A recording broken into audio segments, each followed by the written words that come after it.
Hey y'all. Hey you guys. Da-da-da. I'm just kidding. What's up, players? I've been up in here trying to get a motherfucking scholarship.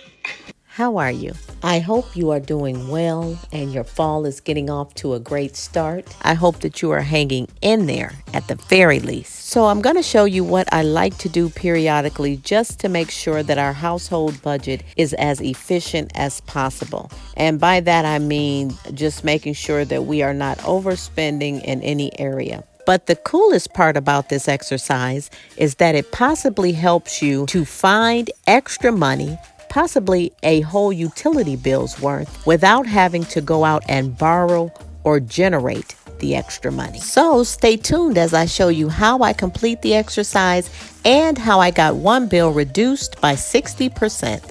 I'm Shelly, and this is my Frugality.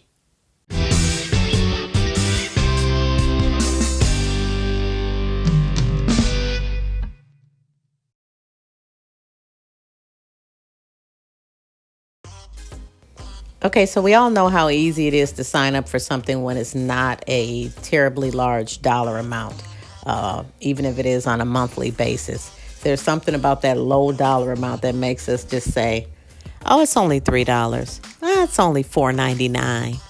It's only $7.99, you know. Or if you're like me, I'm always about a free trial. So if I see free trial, free 7-day or 10-day subscription, I'm like, up, sign me up.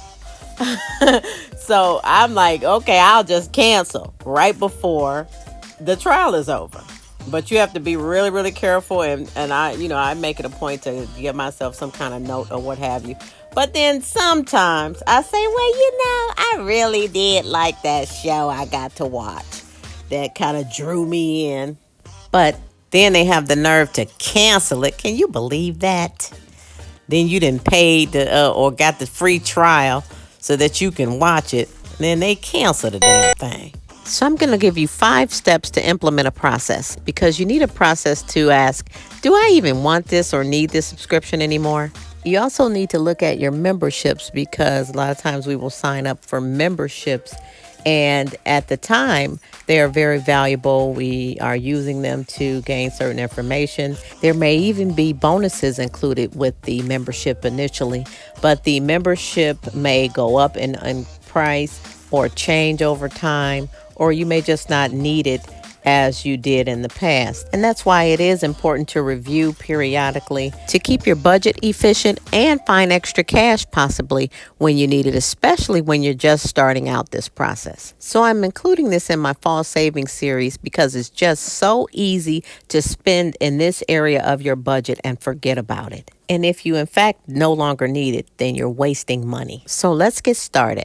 Okay, so step 1, you grab all of your bank account and credit card statements and review them for any subscription charges and get those typed into an Excel spreadsheet, or if you're old school, just write them down on a piece of paper and grab a calculator.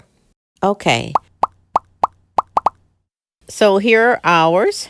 I kept the format very simple just to give you the idea that you don't have to go through a lot of hoo-ha to get this done. So just watch as I go through this to give you a quick example of how to quickly clean up your budget and find a little extra cash, maybe to pay on a utility bill or to sign your child up for a recreational activity or a field trip or buy them a supply or something like that.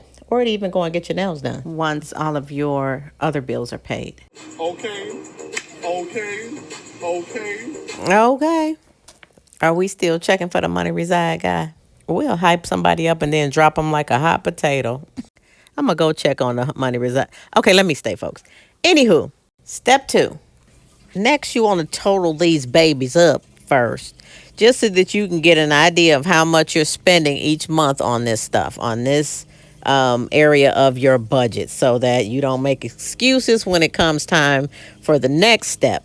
So first of all, ours totals to $172.67. So of course your household will be different, but right away you can see how easy it is to rack up a utility bill's worth of payments. And this is on stuff that are wants, not needs. So you could arguably do without it. And speaking of memberships and subscriptions, just a quick reminder that your free subscription to Shelly's Frugality channel helps to continue to bring free content to others who may find it useful. So if you haven't yet done so, please take a moment to subscribe.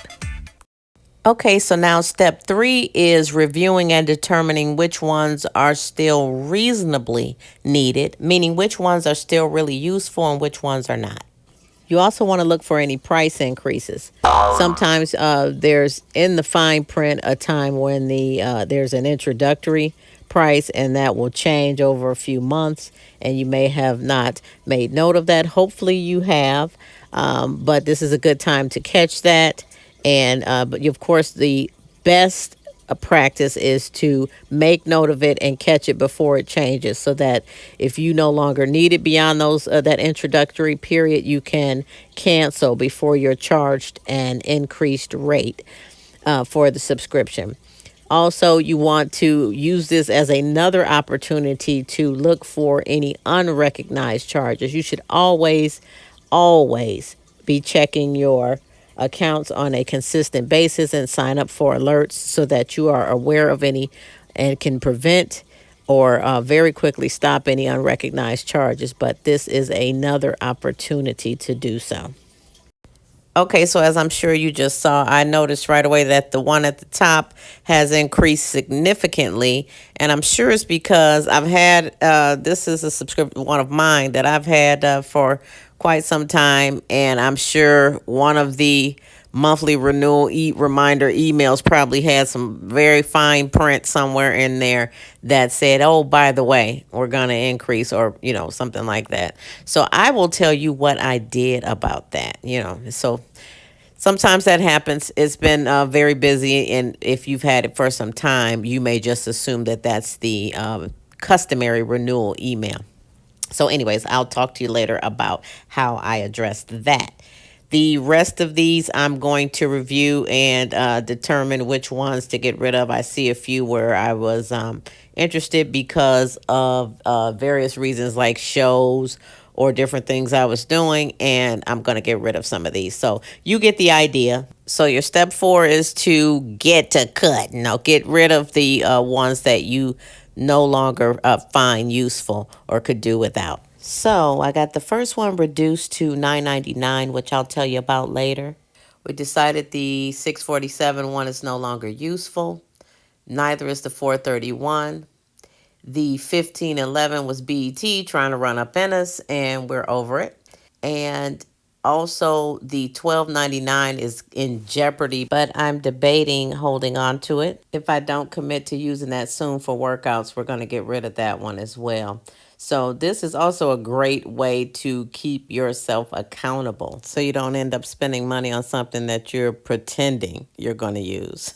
So probably going to cut that one as well, and then just revisit that once I'm actually committed to utilizing it. So this quarter, this exercise has helped us to cut $63.83 per month from the subscription line item of our budget, which amounts to $766 on an annual basis. Just that quick by doing this exercise. Now, keep in mind, I do this exercise all the time to keep our budget as efficient as possible. But if you are someone who signs up regularly for subscriptions and items, but you never do this or very rarely do this, you may find a lot more. So it's definitely worth your time.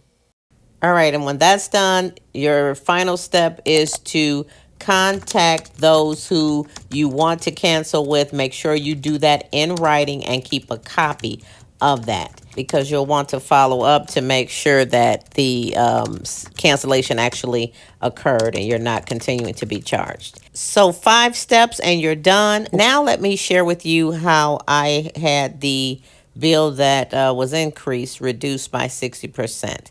So one of the biggest tips to start off is to obviously make sure that you're speaking with someone who has the authority to reduce your payment. And generally speaking, if you're speaking with an account representative who's able to actually discuss your billing, your account with you, they may know about current promos, etc., that could reduce your bill. And if they can't make the change, they have a supervisor nearby who can quickly approve something like that. So we're talking about small subscriptions for the most part. So I generally just go online, and then that way I also have a written record that I don't have to request separately for these small subscriptions. We're not trying to take up too much time, just trying to make the budget more efficient and find some extra cash when needed. So for more simple matters like this, I go online and use the official online account feature to reach out. For more serious or complex matters, you may want to reach out by phone and receive something in writing as a follow-up. But as far as these subscriptions, in this particular case, I indicated that I had been paying a particular amount, and this has now increased significantly, and I am preparing to cancel unless they can reduce it back to what I was originally paying. And I asked the person who I was speaking to, were they in a position to return it to the original monthly charge so that I can continue on with the subscription and not instead have to cancel. And again, a lot of times there's all kinds of promotions and sales, etc., going on that can currently be applied to your account, and the account reps are usually aware of those current promotions and can possibly give you a monthly amount that is more suitable for your current budget. So it's worth mentioning that, and that this is not, something that is absolutely critical to your life, and you can go ahead and cancel if you can't get a reasonable reduction that better matches your current situation. And, just as simple as that, you don't want to make a big deal of about $20 or $30, but $20 or $30 becomes several hundred by the end of the year. So keep that in mind. And in this case, the subscription was reduced down to $9.99 per month, which is a lot more like it. So that is how I was able to accomplish that. Try it yourself, and hopefully it works for you for possibly some of your subscriptions. And why don't you try the challenge with a friend? Send them a link and tell them, hey, let's do this exercise at the beginning of each season to help our budget stay in shape. Run through the 5 steps, do that periodically. I would do it quarterly, so every 3 months, just to make sure that your budget is remaining as efficient as possible. If this has been helpful to you, let me know with a thumbs up. And if you're going to try this exercise with your own household budget, come back and leave a comment to let me know how much you saved. I will be back with another part to this series soon. Stay safe and stay encouraged.